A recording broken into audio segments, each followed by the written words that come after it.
আচ্ছা, একবার ভাবুন তো, একজন দক্ষ কারিগরের হাতে পড়লে সাধারণ কাঠ বা পাথরও কেমন অসাধারণ শিল্প হয়ে ওঠে, তাই না? ঠিক সেভাবেই কিছু খুব সাধারণ শব্দ আমাদের প্রতিদিনের কথাবার্তাকে একদম বদলে দিতে পারে।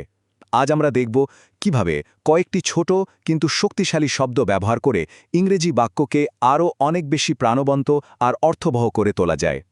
তাহলে প্রশ্নটা খুবই সহজ। এই যে আমরা সাদামাটা ইংরেজিতে কথা বলি, সেটাকে আরও আকর্ষণীয় করা যায় কিভাবে? পর্দায় যা দেখছেন, আমাদের সাধারণ কথাগুলো অনেকটা এমনই, একটু সরল, কিছুটা প্রাণহীন। কিন্তু এটাকে কিন্তু সহজেই বদলানো যায়। আর উত্তরটা হলো কিছু ছোট কিন্তু শক্তিশালী শব্দ যোগ করে। এই দেখুন, ঠিক যেমন এই দৃশ্যটাতে নতুন রঙিন ফুল আর গাছপালা আসতেই পুরোটা জীবন্ত হয়ে উঠল, ঠিক তেমনি সঠিক কিছু শব্দ ব্যবহার করলে আমাদের বাক্যগুলো রঙিন আর অনেক বেশি জীবন্ত হয়ে ওঠে। চলুন তাহলে শুরু করা যাক। প্রথমে আমরা এমন কিছু শব্দ দেখে নেব যেগুলো আমাদের ভাষার টুলকিটের মতো কাজ করবে। মানে এই শব্দগুলো আসলে বর্ণনা করে যে কোনো একটা কাজ ঠিক কিভাবে করা হচ্ছে। আমাদের প্রথম শব্দটি হলো সাডেনলি, যার মানে হলো হঠাৎ করে। এই শব্দটা একটা বাক্যে অপ্রত্যাশিত টুইস্ট নিয়ে আসে, যা পুরো গল্পটাকেই আরও উত্তেজনাপূর্ণ করে তোলে। ধরুন, দ্য বার্ড ফ্লু অ্যাওয়ে, এটা একটা সাধারণ বাক্য। কিন্তু যেই বলা হলো the bird suddenly flu away, সঙ্গে সঙ্গে ঘটনাটা আকস্মিক হয়ে গেল। ঠিক যেমন এই দৃশ্যে হঠাৎ করে একটা পাখি উড়ে এলো। এরপর আসছে ইমিডিয়েটলি, এর মানে সঙ্গে সঙ্গে।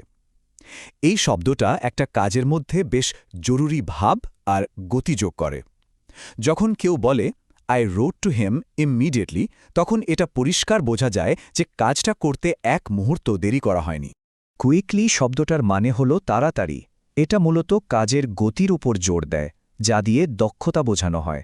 ইমিডিয়েটলি যেমন একটা জরুরি অবস্থা বোঝায়, কুইকলি কিন্তু ঠিক তা নয়। এটা কাজের দ্রুততা বা দক্ষতার কথা বলে।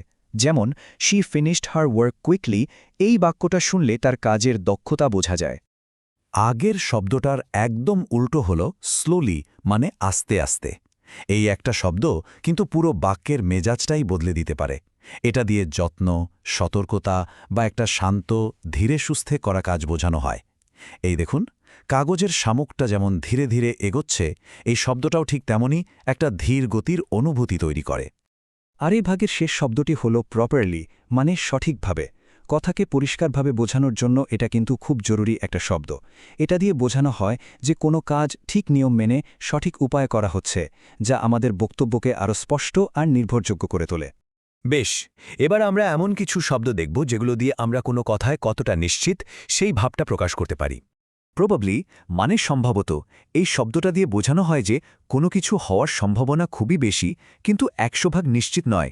যেমন it will probably rain today. এই কথাটার মানে হল বৃষ্টির সম্ভাবনা বেশ ভালোই, তবে একটু হলেও সংশয়ের জায়গা আছে। অন্যদিকে সার্টেনলি বা অবশ্যই, এই শব্দটা ব্যবহার হয় সম্পূর্ণ দৃঢ়তা বোঝাতে, যেখানে কোনো সন্দেহের জায়গাই নেই। যখন বলা হয় I will certainly help you, তার মানে কথাটা একদম পাকা, এর ওপর পুরোপুরি ভরসা করা যায়। এই স্লাইডটা কিন্তু খুব মজার। এটা দেখাচ্ছে যে প্রবেবলি আর সার্টেনলি, এই দুটো শব্দের মধ্যে পার্থক্যটা কতটা সূক্ষ্ম কিন্তু একই সাথে শক্তিশালী। ভাবুন, একটা শব্দই একটা বাক্যকে নিছক অনুমান থেকে একটা নিশ্চিত সত্যিতে বদলে দিতে পারে। অবভিয়াসলি মানে স্পষ্টত। এই শব্দটা তখনই ব্যবহার করা হয় যখন কোনো একটা বিষয় সবার কাছে জলের মতো পরিষ্কার। ঠিক যেমন আমাদের এই কাগজের দৃশ্যের আকাশে ঝলমলে সূর্যটা। এখানে কোনো লুকোচুরির ব্যাপারই নেই, যা সত্যি তা একদম স্পষ্ট। বেশ, এবার আমরা আমাদের শব্দ ভাণ্ডারের শেষ কিছু টুলের দিকে নজর দেব। এই শব্দগুলো আমাদের কথায় ব্যক্তিগত অনুভূতি, জোর আর সূক্ষ্মতা যোগ করতে দারুণভাবে সাহায্য করে। অনেস্টলি মানে সত্যি বলতে, এই শব্দটা দিয়ে সততা আর সরাসরি কথা বলার একটা ইঙ্গিত দেওয়া হয়।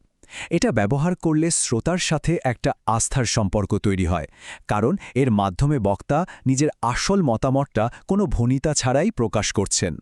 ডিপলি বা গভীরভাবে, এই শব্দটা আমাদের আবেগের তীব্রতা অনেক বাড়িয়ে দেয়। এটা দিয়ে বোঝানো হয় যে অনুভূতিটা কতটা গভীর আর গুরুত্বপূর্ণ। যেমন যদি বলা হয় I was deeply moved by the film, তাহলে বোঝা যায় যে সিনেমাটা মনে কতটা গভীরভাবে ছাপ ফেলেছে।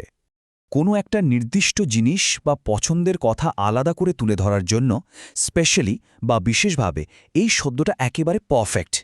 যেমন I love all kinds of music but I specially like rock music বললে বিশেষ পছন্দের ব্যাপারটা খুব পরিষ্কার করে বোঝা যায়। ট্রুলি মানে সত্যি। এটা সত্য এবং আন্তরিকতার ওপর জোর দেওয়ার জন্য খুবই শক্তিশালী একটা শব্দ। এটা অনেকটা অনেস্টলির মতোই, তবে ট্রুলি শব্দটার মধ্যে প্রায়শই আরও বেশি আবেগ আর আন্তরিকতা থাকে।